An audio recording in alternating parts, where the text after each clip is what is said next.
생이나이도 아니고 소멸하이도 아니고 거무도 아니고 영혼도 아니고 오는 것도 아니고 가는 것도 아니고 다른 것도 아니고 같은 것도 아니 영기법을 가르치신 분 완전한 깨달음을 얻으신 부처님들 가운데 가장 훌륭한 설법된 당신께 용기를 구한다. 자, 80페이지 보십시오. 80페이지 중간에 우리 할 차례죠. 진실한 법상에 들어간다는 것은 한 부분 보십시오. 찾았습니까? 90페이지. 90페이지. 예, 90페이지 중간에 반을 딱 접으면 중간에 나와. 예. 자, 진실한 법상에 들어간다는 것은 이러한 부처의 지혜는 모든 상을 깨뜨리고 모든 법의 실상에 통달하였음을 말한다. 자, 부처의 지혜는 뭡니까? 지혜의 내용이 뭔지 알면 중요하죠. 그죠? 지혜의 내용은 무상, 고, 무아, 공, 그죠? 연기 이런 게 지금 지혜의 내용이에요. 그러면 여기서 그러면 상을 깨뜨리는 게 이제 뭐가 있을까? 이때 상을 깨뜨리는 거는 금강이죠. 금강. 금강 반야가 보통 깨뜨리는 역할을 하잖아요. 그죠? 그래서 지혜라 하는 말이 그런 거예요. 상을 깨뜨릴 수 있는 것은 어떤 것이 있으면 무상도 상을 깨뜨리잖아요. 무상. 네. 그죠? 그러니까 무상은 고정되어 있는 상을 깨뜨리고 무아는 유아를 깨뜨리죠. 그죠? 공은 자승을 깨뜨리죠. 그럼 이때는 지혜는 상을 깨뜨린다 이렇게 얘기하면은 부처님 지혜의 내용이 이게 바로 무상이고 무아고 공이구나 이렇게 생각하면 알 수 있죠. 그 앞 시간에 얘기했던 이치로서 깨뜨린다, 부정한다 이런 뜻이 있는 거죠. 네, 그래서 이제 모든 법의 실상에 통달하였음을 말한다. 실상 진실한 모습이 통달, 진실한 모습이 공성이고 무자성이잖아요. 그러니까 그게 다 알았다. 통달했다 하는 거는요. 결정성이라는 것은 진실한 법의 모습은 부처가 지은 것이 아니고 부처가 있거나 부처가 없거나 그 성질 스스로 그러한 것임을 뜻한다. 자, 이거는 이제 연기법경에도 나옵니다. 초기 경전에. 부처님이요, 연기법은 부처님 당신이 만든 것입니까? 다른 사람이 만든 것입니까? 이러니까 부처님이 하시는 말씀이 예래가 이 세상에 출현하거나 출현하지 않거나 바로 이 법의 계에는 상주한다. 이렇게. 그러니까 연기법은 상주합니다. 이렇게 얘기합니다. 그래서 상주한다 하는 이는 결정성이 결정되어 있는 거거든요. 이 결정되어 있다 하는 말이 이제 이 진리라 하는 거는 누가 뭐 만들고 부수고 이렇게 할 수 있는 게 아니다는 얘기예요. 원래 그러하다는 얘기죠. 그래서 다음에 뭐 때문이다 라고 한 것은 결정성으로서 위 구조를 해석하여 이룬 것이니 만약 결정된 것이 아니라면 그 실상이 아니기 때문이다. 실상이 아니면 진실한 모습이 아니다. 진리가 아니다 이 말이에요. 또한 위 구조를 거둬서 아래 구조를 이루는 것이니 여러께서 스스로 진실한 법의 모습에 들어가기 때문에 따라서 다른 사람들로 하여금 상이 없는 이익을 얻도록 할 수 있는 것이다. 자, 상이 없는 이익을 얻는다 하는 것은 모든 존재에 원래 상이 없어요. 공하기 때문에. 지혜에 그러니까 공성의 지혜를 가지고 있으면은 상이 없다는 얘기거든요. 그래서 상이 없는 이익을 얻도록 할 수가 있다. 이 말은 뭔가 상이 없다 하는 진실을 알기 때문에 이익을 얻는다는 뜻이에요. 상이 있게 되면 그러면 손해가 생긴다는 뜻인데 그럼 상은 어떤 손해를 주느냐? 탐욕과 분노를 일으키기 때문에 손해를 갖다 줍니다. 탐욕과 분노는 괴로움이라는 것을 갖다 주기 때문에 그런 거예요. 간단하게 얘기하면. 그럼 이해가 되시죠? 네. 그래서 그 다음에 경련 봅니다. 91페이지 경. 누가 이렇게 금강삼昧 경론에 어렵다고 얘기했노? 뭐 내용 별로 어려운 게 하나도 없는데. 어려워요. 자, 그래서 경. 방편과 신통이 다 상이 없는 이익이다. 자, 방편과 신통이 왜 상이 없는 이익인지를 이때 방편이라는 것은 중생을 교화하는 방편을 얘기하고, 신통도 뭔가 중생을 깨달음 인도하기 위해서 신통이 필요한 거예요.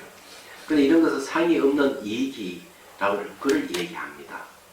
그러니 무상이라는 말, 그런 말이죠. 자, 무상.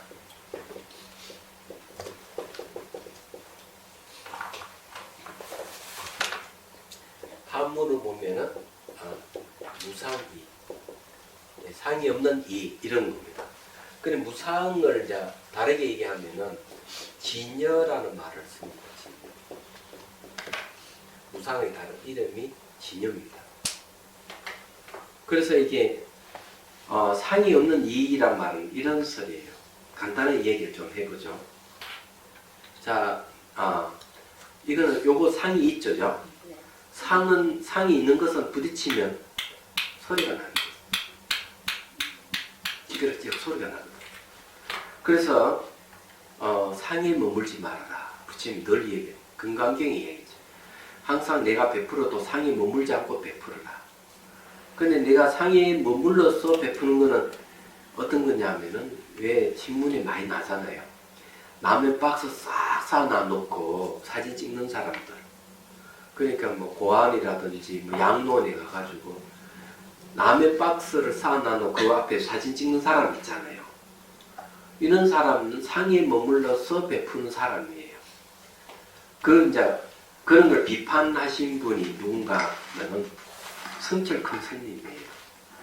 성철 큰 스님 어느 절에 있다 보니까 절에 그 대웅전 현판 옆에 큼지막하게 이 절을 짓는데 누가 시주했다며 탁 적혀 있는 거예요. 그래가 스님이 그 사람을 불렀어요. 뭐라고 얘기하는가 하면은, 당신이 시주했다는 것을 이렇게 간판을 탁 걸어놨는데, 얼마나 큰 일을 했는지를 알 수가 있는데, 이건 번지수가 좀 다른 것 같다. 당신의 선행을 한 것을 세상에 널리 알리고 싶으면 대웅전 현판 옆에 달게 아니고 이것을 부산역 앞에 달면 얼마나 좋냐. 그런 법문이 있어요. 그러니까 이 실제로 있었던 일인데, 그 사람은 내가 이만큼 베풀었다 하는 내가 상을 드러내기 때문에 상이 머물러서 베푸는 거예요. 그래 한 소리 들은 거죠. 그래서 상이 머물지 않고 베풀어라. 왜 그러나 모든 존재 상이 없기 때문에 그렇다는 거예요. 얘기하자면. 그래서 이제 눈에 보이지 않는 상도 있어요. 그러면은 저기 가보면 이제 눈에 보이지 않는 상을 숭배하는 종교가 있습니다. 여러분 이슬람 사원에 가면은 상이 하나도 없어요. 가본 적 있습니까? 아무것도 없어요. 그래도 제 성당이라든 교회 가면 십자가는 있는데 이슬람 사원에 그런 것도 없어요. 아무것도 없어요. 표식이 없어요. 근데 성기자가 절하고 메카로 향해서 절을 하고. 근데 이런 걸 뭔가 하면 상이 없는 것을 숭배하는 무상 뭐라 합니까? 네. 예, 무상 숭배자죠. 그러니까 그 우상입니다. 상이 없는 우상 숭배자들이에요. 그나마 그렇게 보면 불교는 어떠냐면 상을 막 모셔놨으니까 뒤에 부처님 상이 있잖아요. 이거는 이제 유상 숭배하는 걸 얘기죠. 우상 숭배입니다. 우상 숭배예요. 얘기하자. 그런데 불교에는 그런 생각을 안 하는 거야. 왜 그런 생각을 안 하는가 하면 불상은 그냥 하나 표식일 뿐이지 불상이 죄와 복을 주는 존재가 아니라고 다 알고 있는 거예요. 그래서 다라승사 같은 경우는 너무 추구니 올같이 추구니까 복부를 거집니다 도끼를 쪼개가 불쑤시게 하잖아요. 그래 막 주제와 방방 뛰고 영웅이는 불상을 그냥 불쏘시개 했다고 젓가락 히히 휘젓고 있어. 스님 뭐합니까? 사리를 찾고 목걸이 무슨 사리가 있습니까? 그 사리가 없는 목걸이 무슨 부처냐? 이런 이야기가 이제 어록이 전해지잖아요. 그런데 더 재밌는 것이 불교는 우상 숭배가 할 수 없는 길. 너의 마음이 바로 부처야. 누구는 다 부처가 될 수 있다. 부처라. 이렇게 하니까 불교 우상 숭배가 아닌 거죠. 얘기하죠. 그렇지만 신을 내세우고 신의 형상도 다 치워버린 그런 무상의 상이 없는 우상을 숭배하는 사람들이 너무 많은 거예요. 얘기하자면. 그래서 상이 있는 거나 상이 없는 거나 우상 숭배하는 건 똑같습니다. 그런데도 불구하고 예, 불교를 우상 숭배자라고 하는 데가 너무 많은 거예요. 그런 분들은 불교를 잘 모르고 하는 이야기다 하는 거예요. 야, 부처님 상이 절을 하지 않나? 그러니까 우상 숭배자지 이러면은 그렇게 하면 그 모습은 딱 그런 것 같은데 부처님께 절하는 거나 부처님 고맙습니다. 부처님 뭐 얼굴 잘 모르니까 그래도 부처님 상을 만들어 놓고 고마움을 표하는 게 훨씬 어떻게 보면은 더 사실적으로 느껴지니까 아이고 우리한테 이렇게 번뇌에 벗어날 수 생사에 벗어날 수 있는 법을 가르쳐 주신 너무 고맙습니다. 당신 너무 고맙습니다. 당신 우리 스승입니다. 이렇게 고맙다고 표시하기 위해서 불상을 만들어 놓은 거지. 불상에서 절을 많이 하면 뭐 죄를 주고 복을 주기 위해서 만드는 게 아니에요. 얘기하죠. 그래서 뭐 부처님 공양 올리는 건 좋아요.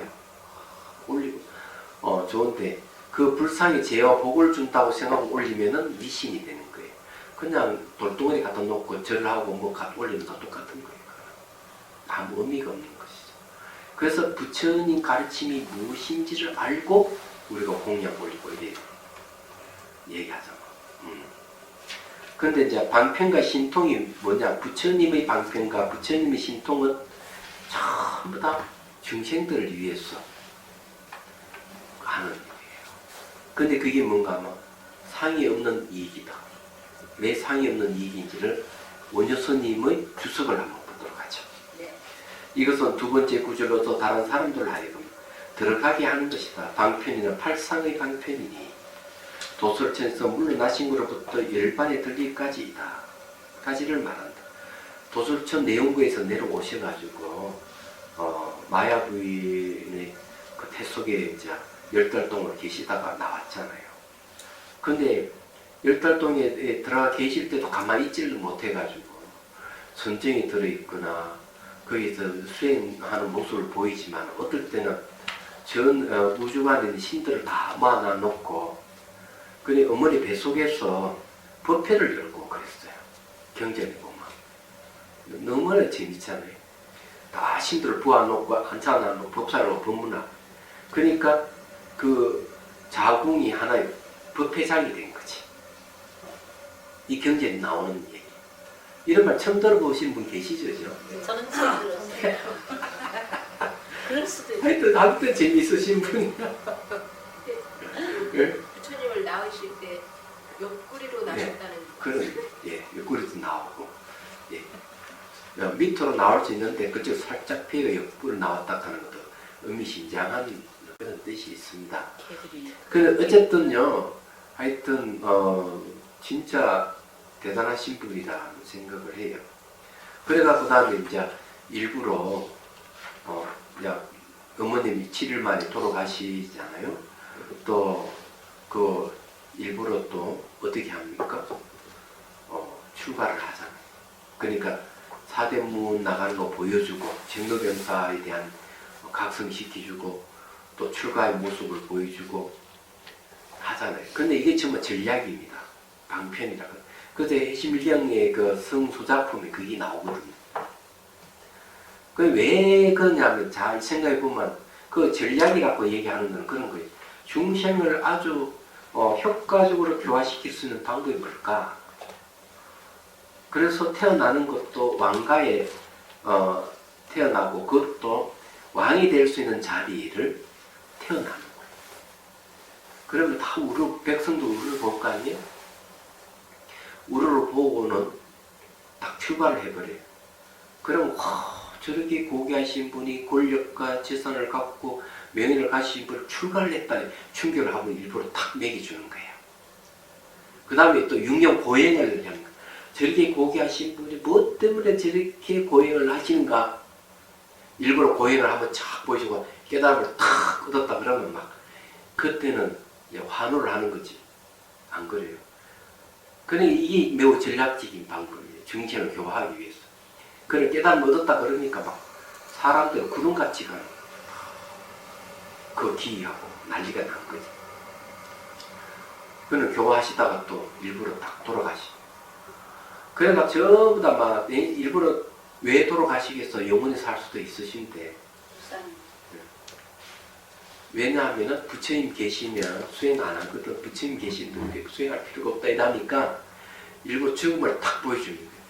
그러므로 해서 부처님 남기서 법을 찾아주기 위해서 매우 전략적인 방법 쓴 게 되게 팔상선도예요. 그래서 방편이라는 말을 쓰는 겁니다.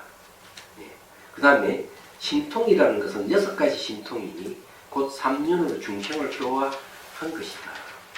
다 상이 없는 이익이다라고 한 것은, 자, 이 삼륜에 대해서 나옵니다. 육신통을 줄이면 삼륜을 얘기하는데, 자, 95페이지 삼륜을 한번 보십시오. 육신통 잘 알죠? 천안통, 천이통, 타신통, 숙명통, 신족통, 무진통인데, 이걸 세수로 딱 나누면 뭔가 하면 신법륜,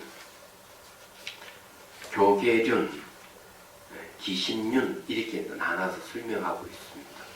신법륜에 관한 이 신통 변화를 나타내서 중생을 발심하게 하는 거고, 교계륜에 관한 슬법을 해서 중생을 발심하게 하는 거고, 기신륜이라고 얘기하는 거는 중생의 근기에요 두념을 잘 알아 그에 맞갖고 중생을 구제하는 걸 얘기해요. 그래서 이제 그런 얘기 다시 돌아옵니다. 팔상성도에서 다시 돌아와요. 그래서 이제 자, 그래서 이와 같은 팔상의 방편과 6가지 신통이 모두 스스로 실상에 들어감으로부터 일어났어. 92페이지입니다. 둘째 주제예요. 일어나서 다른 사람들로 하여금 상이 없는 이익을 얻도록 하는 것을 말한다. 무상관을 드러냄을 앞에서 마친다. 이 무상관이라고 이제 하는 게 그런 거예요. 없을 무자, 모양상자, 불관자. 이 무상의 이익을 준다 하는 그런 거예요. 이게 상이 있으면은, 자, 상이 있으면은 뭐가 있어요? 우리 다 몸이란 상 갖고 있죠? 그럼 몸이란 상이 갖고 있으면은 어떤 불행이 있어요? 이익이 없는 불행이 있는데 그게 바로 생로병사입니다. 육체가 있어서 생로병사잖아요. 근데 만일에 상이 없다면 생로병사 겪을 게 없죠. 그럼 우리 마음의 본성, 육체의 본성이 원래 상이 없고 생로병사라 하는 우리 중생들이 무지에서 생로병사가 있을 뿐이에요.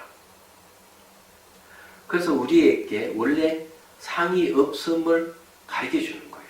상이 없기 때문에 탐욕과 분노를 일으킬 필요가 없어요. 상이 있으면 내가 좋은 면 가지려고 하고 싫으면 분노를 일으키고 그러잖아요. 이 상이 없는 것이 뭡니까? 약이야, 우리한테. 상을 갖고 있는 사람은 늘 괴로움, 뭘 막 갖고 있으면 지켜야 되고 이러니까 얼마나 괴로워요. 상이 없으면 지킬 것도 없는데. 그러니까 이제 내가 재산을 갖고 명예, 지위를 가져도 거기에 상이 없는 줄을 알면 되는 거야.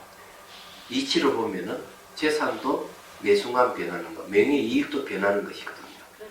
그러면 그건 상이 없는 거거든요. 우리 상이 있다 하는 거는 세속의 관점에서 보는 거예요. 그래서 이 이치를 잘 아는 사람은 상을 상으로 보지 않는 거죠.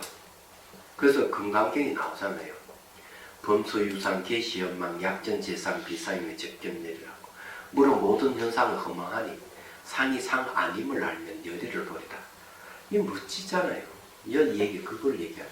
이걸 가르쳐 주기 위해서 이 부처님께서 이 세상에 오신 건데, 그 이 방편과 신통을 가지고 무상을 이익을 주기 위해서 예, 그렇다는 거죠. 네. 자, 그럼 넘어갑니다. 자, 95페이지. 밑에 경 보십시오. 자, 일각의 완전한 뜻을 알기도 어렵고 들어가기도 어려우니 모든 성문과 영각들이 알 수 있는 것이 아니며 오직 부처와 보살이라야 알 수 있다. 자, 일각의 일각요이라는 말.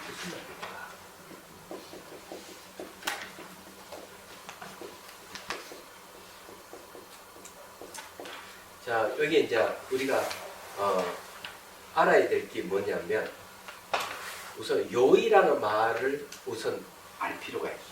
여기는 불요이도 있거든요. 불요이. 자, 요이와 불요이를 얘기하면 요이라고 하는 완전한 뜻을 얘기해요. 불요의 불완전한 뜻을 얘기합니다. 그럼 그 내용을 뭘 얘기를 하느냐 이게 아주 중요해요. 완전한 뜻을 가지고 있는 것은 공성이나 진여의 가르침은 완전한 뜻을 가지고 있는 로이라고 합니다. 그런데 공성이나 진여에 대한 가르침이 없는 가르침은 완전하지 않다. 그 뜻이 완전하지 않다 해서 불요이라고 합니다. 그러면은 요의 경계는 대표적인 게 반야신경이죠. 반야신경 공성을 얘기하잖아요. 그러니까 요의 경입니다. 완전한 뜻을 그리고 완전한 뜻을 가지고 있는 경계는 뜻은 뭔가 막 번역하면 바로 뜻이 바로 드러나게끔 돼 있어. 숨겨져 있질 않아요. 불교에도 공성이라 하는 게 숨겨져 있고 진여라 하는 게 숨겨져 있어요.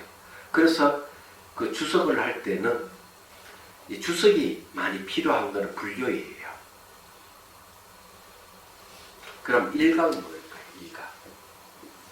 자, 요익하면 공성에 대한 가르침이다. 공성은 일미 다른 이름입니다. 일미. 그러나 일각의 완전한 뜻. 하나는 뭡니까? 하나는 모든 걸 쫙 관통하는 일통하는 것을 하나로 해요. 그럼 일통할 수 있는 하나가 뭐냐? 무상. 일리. 무상. 그렇죠. 시간적으로 변한다는 무상이 모든 하나 다 깨뜨릴 수가 있죠.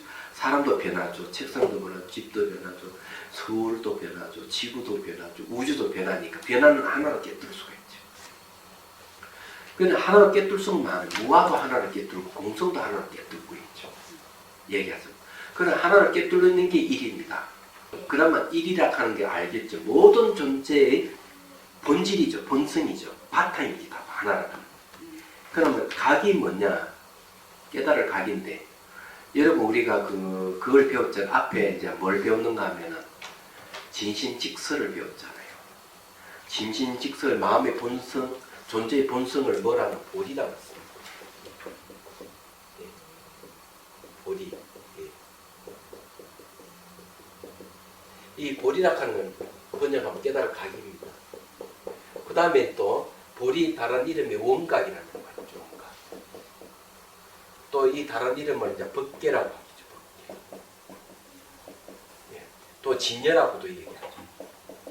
또 열반이라고도 얘기하고 이런 열반, 진여, 법계, 원각, 보리 이런 거 다 같은 뜻이 말만 다르죠. 그럼 일각의 다른 이름이 뭐겠어요? 보리예요. 일각의 다른 이름이 진여예요. 일각의 다른 이름은 공성이에요. 또는 불성이라 할 수 있고. 그럼 이해가 되시죠? 그 우리가 깨치거나 못 깨치거나 우리 살고 있는 세계 그냥 깨달음의 세계라. 그걸 원각 얘기하죠. 깨치거나 못 깨치거나 상관없어요.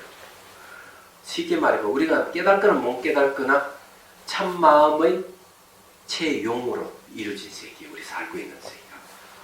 그거 지금 우리 진심직설 다 배웠잖아요. 여기서 그대로 통합니다. 그래서 여기에서는 이는 일각묘의 뜻을 그래 완전한 뜻은 성공한 영각을 잘 모른다. 왜 성공한 영각을 잘 모르고 부처와 보살만 안다 이렇게 할까? 이것도 우리가 한번 분석을 해봐야 되거든요. 네? 성문관 영각은요 아공은 되는데 법공이 안 돼요. 그거 다 모르는 거죠. 아공, 법공이 돼야만 공 하나 다 깨뚫는 게 되기 때문에 간단하게 얘기하면 그런 거예요. 성령은 영각은 복공이 안 돼서 그런 거예요. 자, 그 다음에 96페이지 원효스님 논을 한번 읽어봅시다. 뭐라고 얘기해요? 이 아래는 두 번째 관찰한 대상이 법을 말하는 것이니 법에 대해서 또한 두 구절이 있다. 첫째는 관찰한 대상이 법이 심오함을 바로 말하였고 둘째는 다른 사람을 위하여 이 깊은 법을 설명하였다. 일각의 완전한 뜻이라는 것은 일심, 본강, 예장의 뜻이 제 말 맞죠? 일심, 본강, 예장, 열반, 진여, 법계, 원각, 보리 다 똑같은 뜻이에요. 예. 이것을 지나서는 끝내 다른 심오한 법이 없다. 알기 어렵다는 것은 뜻이 매우 깊어서 모든 성문과 영각이 알 수 있는 것이 아니기 때문이고 들어가기 어렵다는 것은 그 본체가 매우 심오하여 오직 부처나 보살이라야 들어갈 수 있기 때문이다. 이것은 곧 뒤의 구절로 앞의 구절을 해석한 것이니 처음 문에서 나타난 부처의 지혜로 들어간 진실한 법상이 바로 일심, 본강, 예례장 이 법임을 밝히려 하는 것이다. 이것은 능가경에서 정멸이란 일심을 말하며 일심이란 예례장을 말한다고 한 것과 같다. 자, 정멸이라 하는 것은 바로 번뇌가 고요하다는 얘기예요.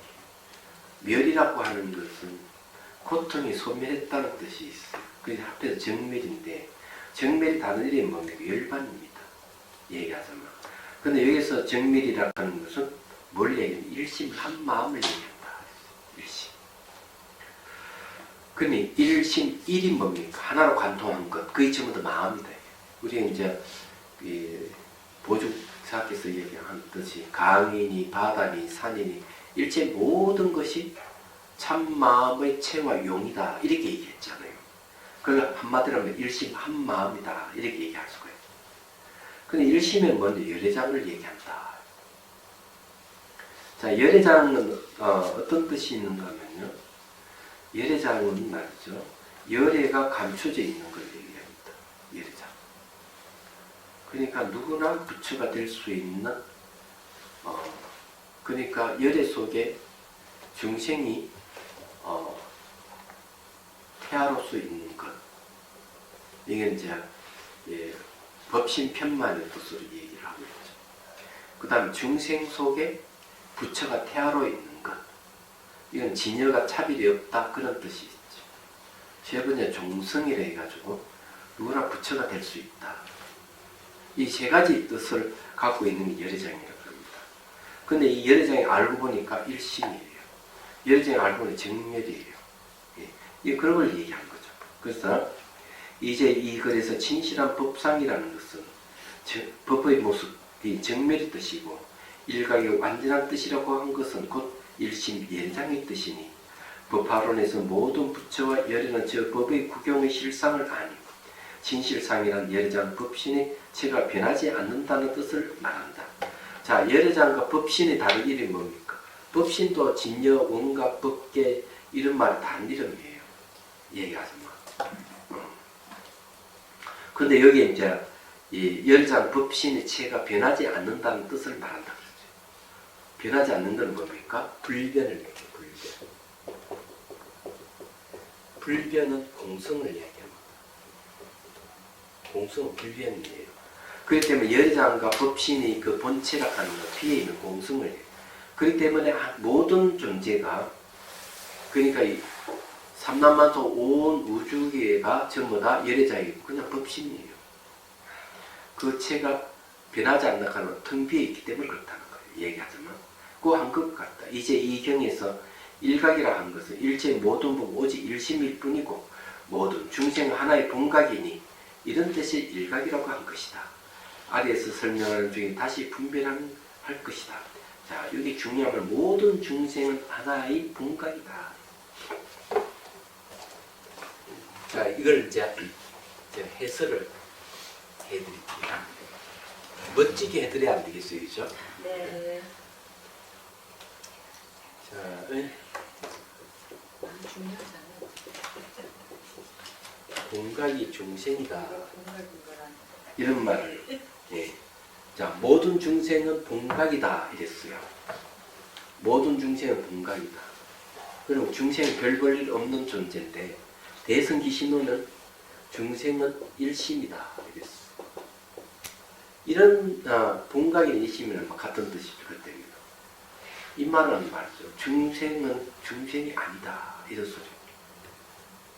중생은 중생이 아니다. 중생의 본래 깨있는 본각이다. 근데 자기가 그런 중생이 자기가 본래 본각인 줄 모르고 중생으로 살아가니까 부처님께서 너무 안타까웠어. 너 중생이 아니야. 부처님 나하고 똑같이 평등해. 이렇게 말씀하시는 거예요. 그런 말씀을 하시기 때문에 중생이 본각이고 중생이 일심이다. 이렇게 해요. 그럼 이거 어떻게 알 수가 있느냐? 본각에서 뭐가 나온 줄 아세요? 불각이 나와요. 불효자. 자, 본각은 어머니라고 그러죠. 어머니. 본각은 어머니라고 합니다. 그 어머니 밑에 불효자가 나오기 불각이에요. 깨있지 못하는 거야. 이게 중생이 알고. 근데 이제 본각에서 불효자가 난 효자도 나와. 네? 효자가 누구냐 하면은 스님. 시각.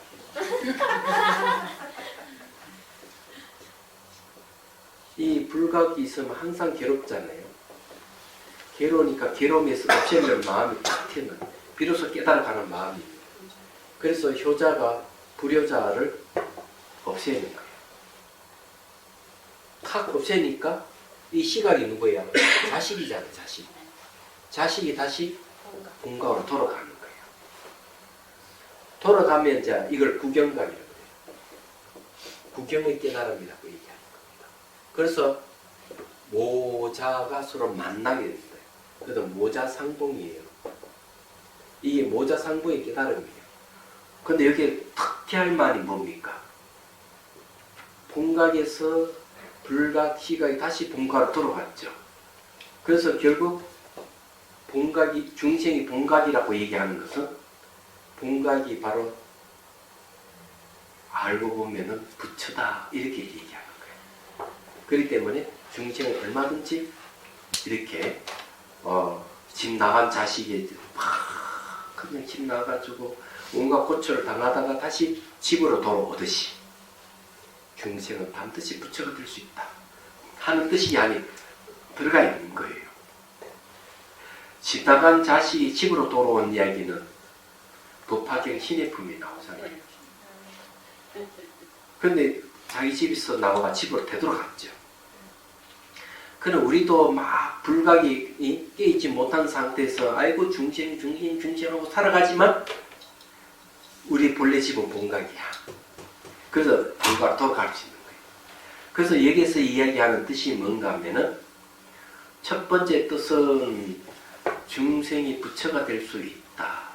그래서 중생이 본각이다. 이런 뜻이 있고 두 개의 뜻은 뭔가 하면은 중생이든 부처든 다 본각이다. 이런 뜻이에요.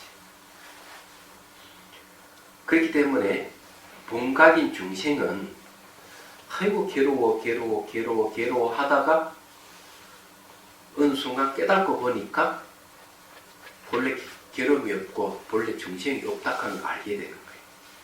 이게 이제 한 바퀴 돌아서 본집에 돌아올 때 그걸 알게 되는 겁니다. 그래서 깨치고 보니까 깨달을 것이 없고 닦고 보니까 닦을 것이 없다 이렇게 얘기하는 거예요. 그래서 이 내용이 이제 그런 내용이에요. 저기 육조 스님 말씀대로 하자면은 극락세에게서 10만억 불국토를 지나야 극락세계가 있다 하는 것은 10만억이라 하는 거리는 번뇌의 거리다. 번뇌, 생각의 거리라는 거죠. 생각을 없애버리면 거리가 사라지기 때문에 마음이 바로 정토가 되는 거죠. 극락이 되는 거예요. 육계행성 대단한 거예요. 그래 거리감을 느끼는 건 전부 다 생각이 만드는 거예요. 이게. 근데 이제 이 경에서 네, 일각이라는 것은 일체의 모든 법은 오직 일심일 뿐이고 모든 중생은 하나의 본각이니 이런 뜻에서 일각이라고 하는 것이다. 아래에서 설명한 것이 다 분별할 것이다. 앞으로 이제 이에 대한 얘기를 한다는 거죠. 자, 97페이지로 넘어봅니다. 네. 자, 법신이라는 그 주가 있는데 우리 법신을 한번 또 공부를 해보죠. 삼신의 하나, 법은 진여, 법계의 이치와 일치한 부처님이 참몸, 빛깔도 형체도 없는 본체신, 현실로 인간에 출현한 부처님 이상으로 영원한 불의 본체, 부처님이 말씀하신 교법 혹은 부처님 얻는 계정에 해탈 지견을 법신이라고 하기도 하지만 일반적으로 대성에서 본체론적으로 우주의 본체인 진여 실상 등의 법 또는 그와 일치하는 불신을 법신이라고 한다. 그러면 제가 또 쉽게 얘기를 하죠. 물질의 본성이 지혜다 이렇게 대성기 신론이에요. 그냥 물질의 본질이 왜 지혜냐면 물질은 형태가 없고 무형이기 때문이라고 해요. 우리 형태를 보는 것은 마음이 다 만든 것이. 마음이 만들었기 때문에 우리가 이것이 실체고 자성이 없다고 알면은 그러면 이 차자는 뭡니까? 바로 지혜가 되는 거예요. 자성이 없어요. 이것도 자성이에요. 그러니까 이 공이락하는 이치로서 자성을 다 부정해버려요. 자성을 다 부정해버리면 차자도 자성이 부정되었고 사람도 자성을 부정, 집도 자성을 부정하고 다 부정해버리면 그걸 뭐만 남겠어요? 지혜만 남는 거예요. 그래서 이게 전부 다 온 우주 법계가 다 지혜예요. 그래서 이 지혜로 이루어진 것을 지신 또는 법신이라는 거죠. 이런 걸 잘 얘기한 게 이제 하은격 범행품의 얘기하는 거예요. 일체 모든 것들이 마음 자체의 성품인 줄을 알면 지혜의 몸을 이룰지니 다른 일을 말미에서 깨닫는 게 아니다. 그래서 이제 이런 걸 깨달은 사람들은 이 사물을 보면 사물들이 전부 다 실체 없음을 본다. 그래서 전부 다 물질 자체가 전부 지혜 아닌 게 없기 때문에 지신이라고 그러는 거죠. 그럼 온 우주 법계가 그냥 지신이에요. 그러니까 지혜라 하는 것이 엄청나게 큰 거예요. 알고 보면 우리는 육체를 갖고 있는 이걸 얘기하는 게 아닙니다. 온 우주 법계가 그건 전부 다 지혜인 거예요. 그걸 갖다가 몸이라 하는 말 하나로 딱 압축시켜서 지신, 법신 이런 식으로 쓰는 거예요. 얘기하자. 그럼 실제 수행을 하게 되면 의식 공간이 넓어져 버려요. 제가 얘기를 했잖아요. 그때도. 자, 한 가지 내가 말씀드릴게요.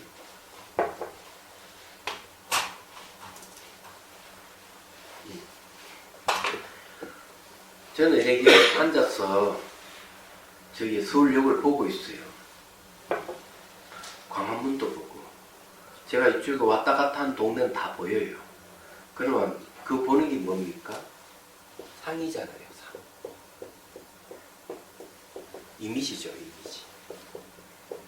이 상에는 기억의 뜻이 있습니다. 그래서 내가 한번 봤던 것은 이미지로 떠올릴 수가 있어요. 기억이죠. 말하자면은.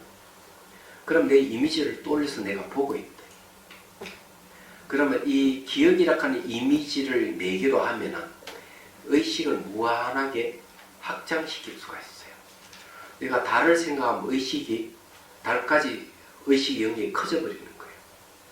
맨하탄을 생각하면은 맨하탄 이미지를 떠올리면 내 의식 공간이 맨하탄까지 쫙 커져버리는 거예요. 얘기하자면 다 내 머릿속에서 일어나는 것 같지만 근데 실질적으로 나타나는 것은 제가 여기 앉아있어도 서울역부터 전부 다 보고 있는 거예요. 예.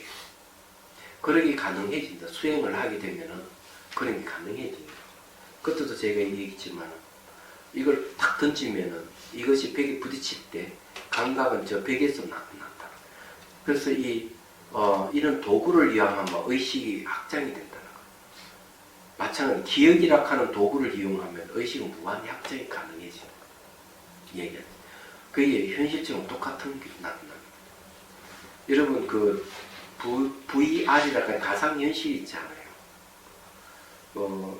무슨 프로더라? 어서와 하는 프로가 있더라고요. 그 영국 그 젊은이들이 이제 한국에 와가지고 이제 체험을 하는데 VR이라고 하는 곳에 들어가서 가상 체험을 하는 거예요. 이걸 딱 끼고 이제 뭔가 하면은 이쪽 건물과 저쪽 건물에 다리가 놓여져 있어요. 그럼 거기에 물건을 짚고 이렇게 걸어가는 거예요. 근데 실질적으로는 그게 없어요. 현실은 없는데 가상이거든요. 가상인데 거기에 이제 옆에 사람 일부러 그 나무판을 갖다 흔드니까 막 기울동하니까 막 난리가 나는 거예요. 가상 세계도 현실까지 느끼시는 거죠. 예. 마찬가지로 내가 이미지를 떠올려서 인식하는 건 현실과 똑같은 겁니다. 그때도 제가 이제 꿈과 상상과 현실은 같다고 제기죠. 왜 같은가 하면 삶을 인식하는 건 다 똑같기 때문에 그래요. 그래서 꿈속에서 강도를 만나면 막 땀을 흘리는 이유가 거기 있는 거죠. 그래서 마찬가지로 만일에 내가 이런 이미지를 떠올리는 것이 아닌 그런 것도 아닌 모든 사물을 깨뜨려 볼 수 있고 그것이 전부 다 실체도 자성 없는 걸 보고 있다면 모든 사물의 본성은 다 지혜가 되는 거예요. 그도 의식은 무한히 확장돼요. 그게 법심이에요. 얘기하자면. 자, 경한부. 제도할 수 있는 중생에게 모두 일미를 설명하였다. 예, 개설 일미가 한 가지만. 하나는 공성이라는 한 가지. 또 공이라는 맛. 이런 말. 그건 붙이면 일미가 되죠. 이건 전부 다 밝혔다. 앞에서 설명을. 네. 논. 이것은 다른 이를 위하여 깊은 법을 모두 말함을 밝힌 것이다. 제도할 수 있는 중생이라는 것은 여러께서 교화하는 모든 중생은 일심의 유전이 아님이 없기 때문이고 모두 일미를 설명하였다는 것은 여러께서 말씀하신 모든 교법이 그들로 하여금 일각의 맛에 들어가게 하지 않음이 없기 때문이다. 결과서는 이 일미라 하는 그래서 모든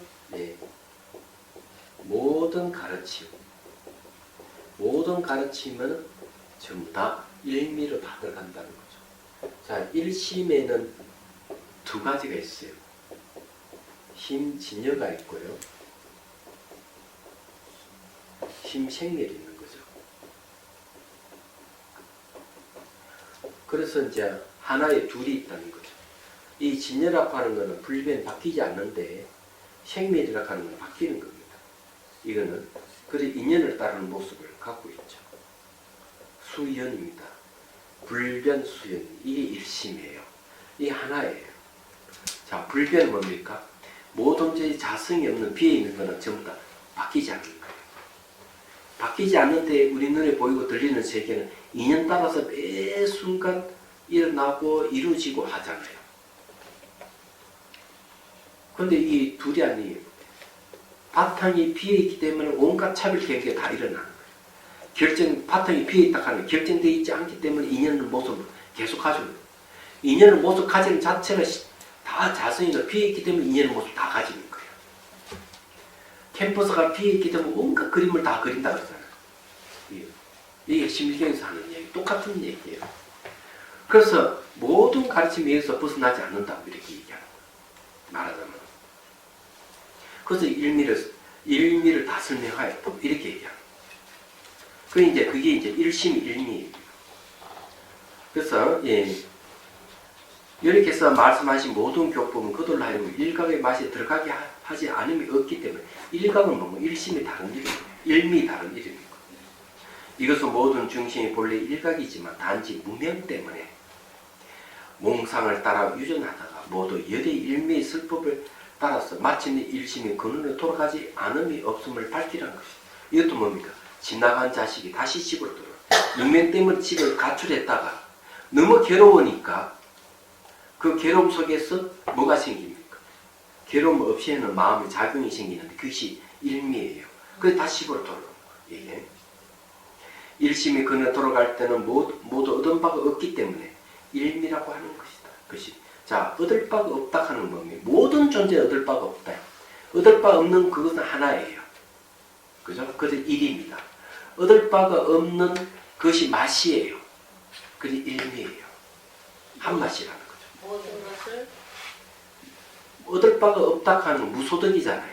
무소득은 하나잖아요. 모든 존재는 다 얻을 것이 없기 때문에 하나죠. 일이잖아요. 모든 것, 예. 그런데 얻을 수 없다 하는 그것도 자기 맛이에요. 한 아, 맛이라는 거죠. 것. 예. 이것이 곧 일성이다. 부처가 될 수 있는 한 가지 길이 되겠죠. 첫째 번 대략 나타나는 것을 앞에서, 그런 앞에서 마쳤다. 자, 오늘 여기까지 하고요. 다음 시간에 또 이걸 또 설명을 해드릴게요. 질문 있습니까? 그럼 다선일미라는 게 이게 보통 뜻이 아니네요. 아니죠. 당연히 깨달음을 얘기하는 거예요. 차를 통해서 깨닫는다 이런 뜻이에요. 예. 그러면 차명상협회가 할 일이 정말 지대하고 중요한 것 같아요. 그럼요. 차명상은 바로 다선일미를 깨치기 위해서 차명상을 하는 거예요. 아, 스님요. 네. 저도 하나 여쭤보고 싶은 건요. 부처님이 탄생하실 때에 옆구리를 낳았다 그러잖아요. 예. 근데 그것이 왜 저렇게 말을 할까 하는 생각 늘 가지고 있거든요. 예. 그래서 그 카스트 제도에서 그래서 그거 등급을 얘기하신 거 아닙니까? 맞아요. 그러니까 예, 카스트를 보통 그런 얘기를 하죠. 예. 그래, 카스트를 얘기를 하면은 뭐 예를 들어서 얘기하면은 다른 분은 또 머리 예, 예. 입에서 태어난 자, 저, 예. 커스트는 뭐 가슴 이게 옆구리에 태어난다. 또 뭐 저기 바이사는 뭐 배에서 태어나고 수트라는 발에서 태어난다. 이거는 뭔가 하면 바로 창조시 브라만의 입에서 태어나고 열에서 태어나 이거를 이 보통 얘기를 하는데 그런 카스트를 정해가지고 밑으로 태어나는 건 천박하고 위에 태어나는 건 좋다 이런 뜻으로 얘기를 하는 거예요.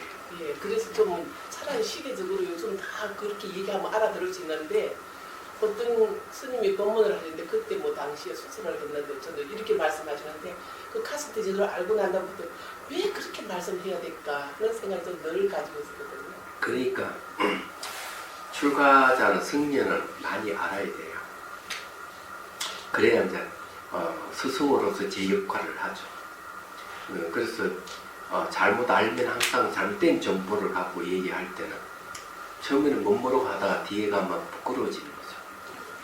저는 그런 경험이 있기 때문에 열심히 공부를 하죠.